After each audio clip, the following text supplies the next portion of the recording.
Hey everybody, I hope you guys are doing awesome today. Happy Friday. Um, so tomorrow at 11 a.m. I'm going to be doing a Q&A.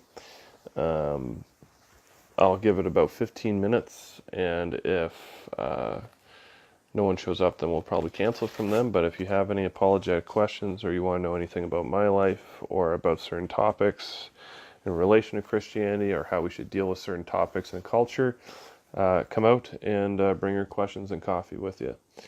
So that'll be 11 a.m. tomorrow morning, God willing. Um, Today I wanted to talk about something, and I'm just going to give forewarning that this video may be triggering for some people. Um, so today I wanted to talk about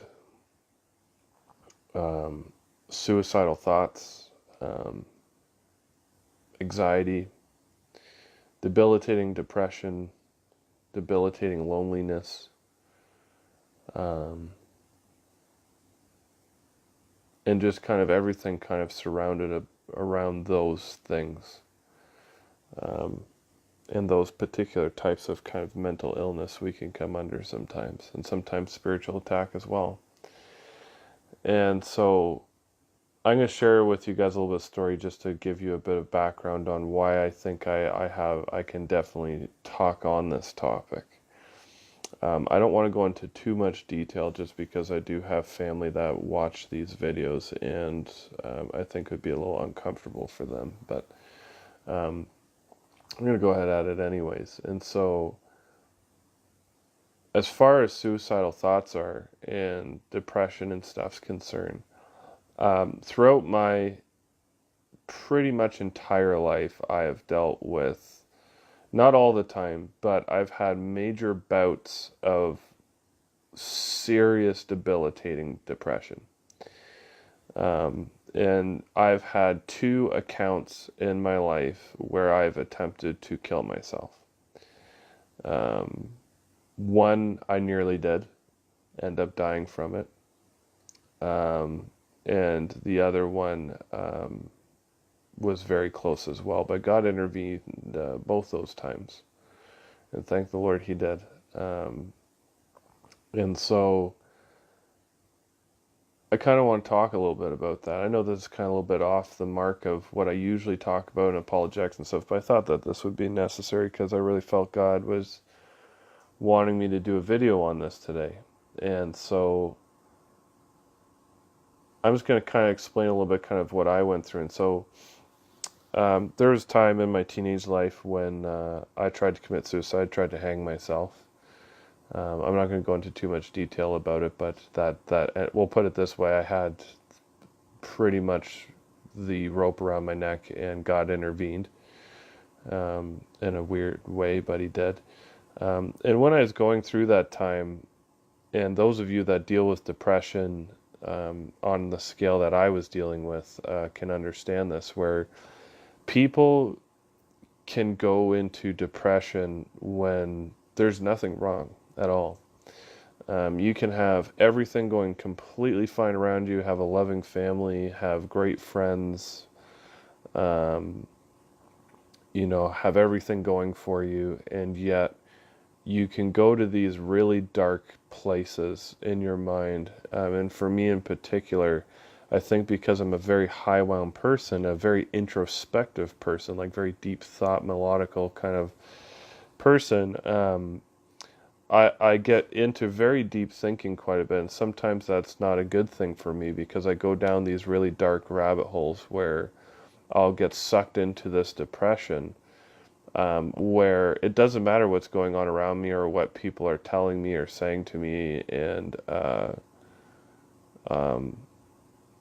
you just go into this almost this mind fog is the best way I can describe it, where you just don't see any way out of it. And even though you have all this love and stuff around you, it's like you see just the negative in everything and the darkness in everything, and you have these lies that you believe where it's like you think everyone hates you and that everyone would be better off if you didn't live.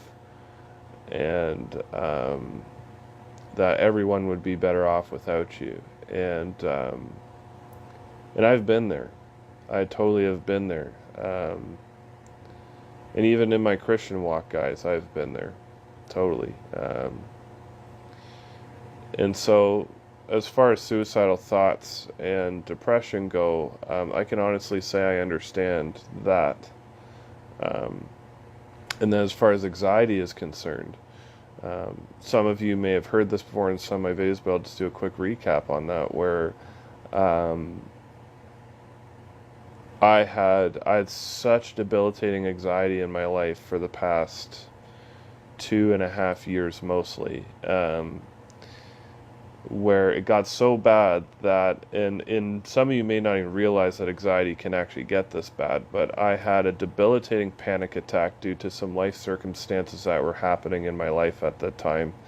And I won't get into it, just out of protection, out of some of the family members that were involved in it. But it caused great anxiety in me. And one day my body just said nope, and I had a debilitating panic attack. And what I mean by that is when you have a panic attack, I'm not talking about you feel a little bit anxious, oh, I'm having a panic attack, or you're having a little bit of hyperventilation, it's like, oh, I'm having a panic attack. That is not a panic attack. That's general anxiety. Panic attack is literally where you physically feel like you are going to die. You feel like a truck is parked on your chest, your heart rate is skipping and jumping all over the place. Your full face is going cold and hot and sweaty and cold and hot and sweaty, and you're shaking, and you literally feel like you are going to die. And that kind of happened to me, and I kind of collapsed at work, and I went home, and I was white as a ghost, and these things were happening. And I had no idea at the time what anxiety was or panic attacks were.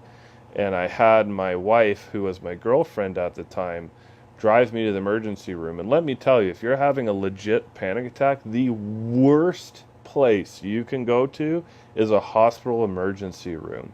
Let me tell you, when I stepped in the emergency room, there was like criminals being thrown to the ground, being arrested because they're being brought in for intoxication. There's babies screaming and yelling, and people like hopped up on drugs, and people sick everywhere and coughing. And let me tell you, it's the worst bloody place that I could have gone to with my panic attack. So I actually ended up leaving the hospital because I just couldn't stay there, and Rhiannon took me back home because I was still feeling these things. And I literally just pretty much locked myself in my room and just started praying. And eventually kind of the panic attack seemed to go away, but that panic attack did so much damage to my body. I was literally bedridden for about an entire week, where I was scared to even use my own washroom in my apartment. That's how much anxiety I had. So when it comes to anxiety, I know what I'm talking about. And it's not fun at all, you know. And then there's loneliness.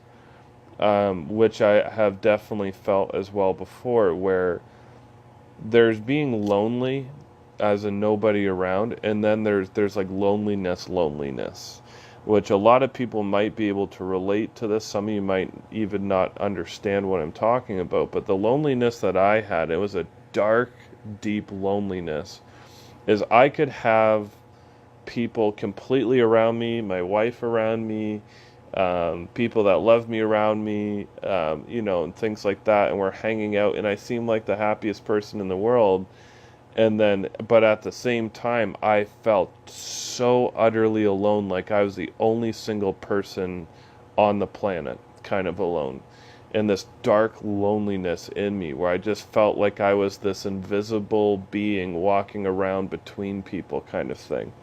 And that put me into some very dark headspaces, man, where, you know, suicidal thoughts would come in, and depression would seep in. And a lot of the time you have to understand that these things happen for two reasons. One of the reasons is you kind of allow it into your life by your circumstance. Like you could be doing stuff or participating stuff in your life that is contributing to this depression, anxiety, or whatever, or loneliness, whatever it is.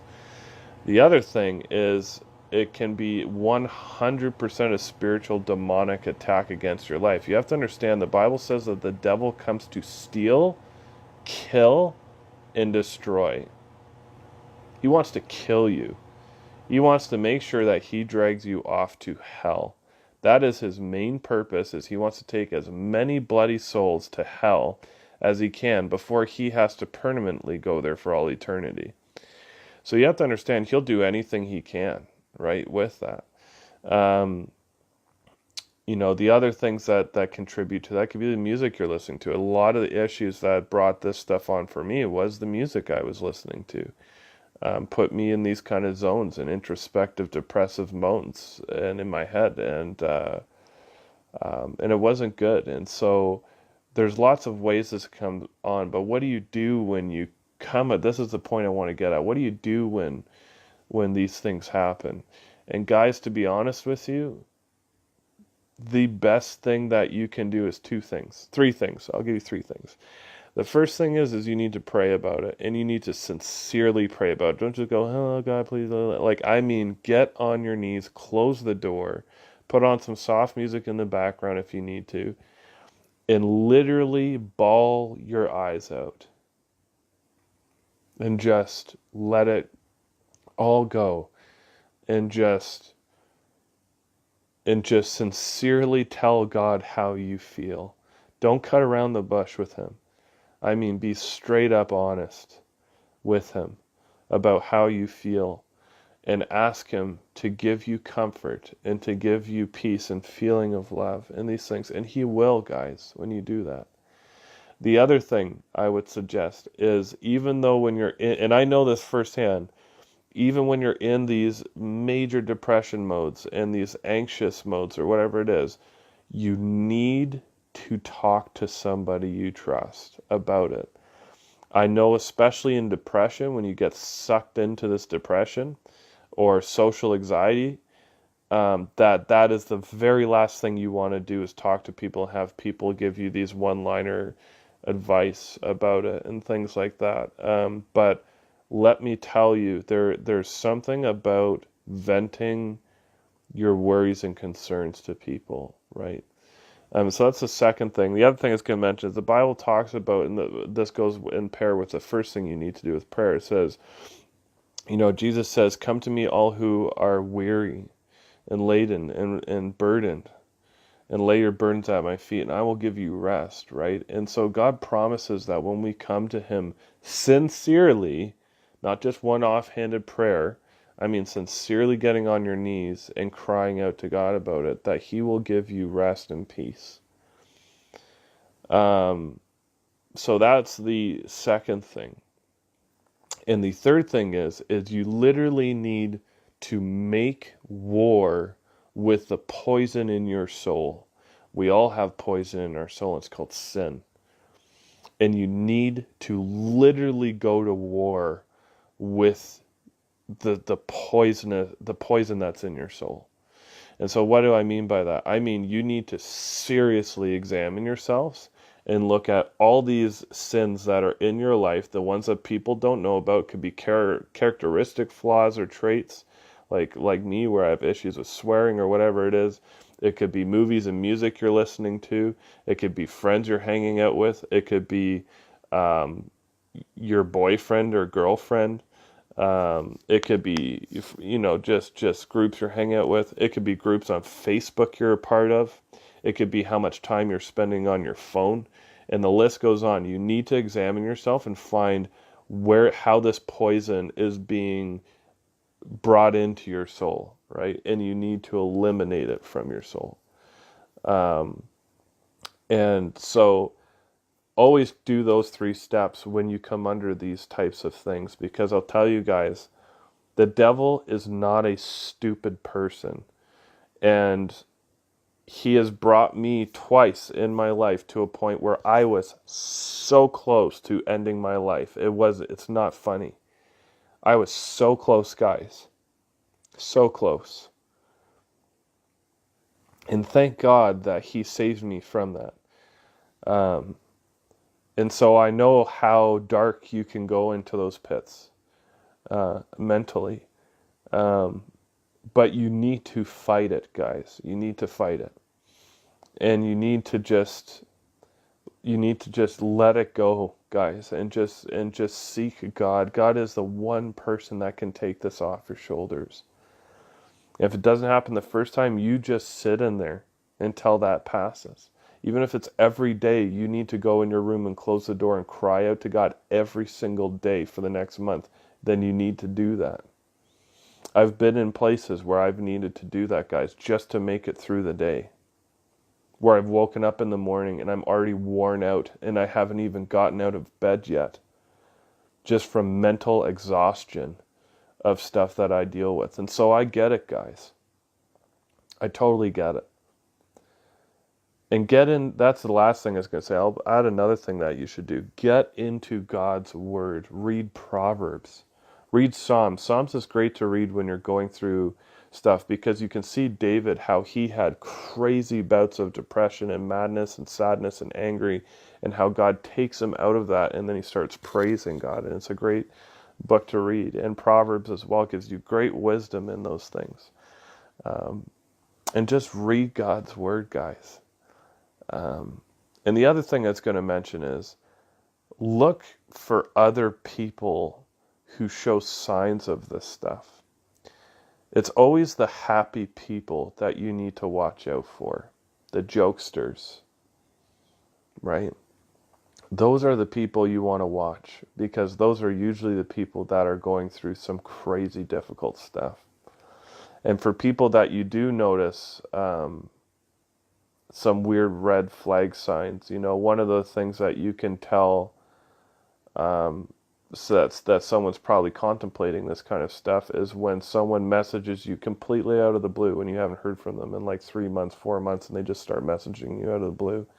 Look for those signs and don't ever ignore them.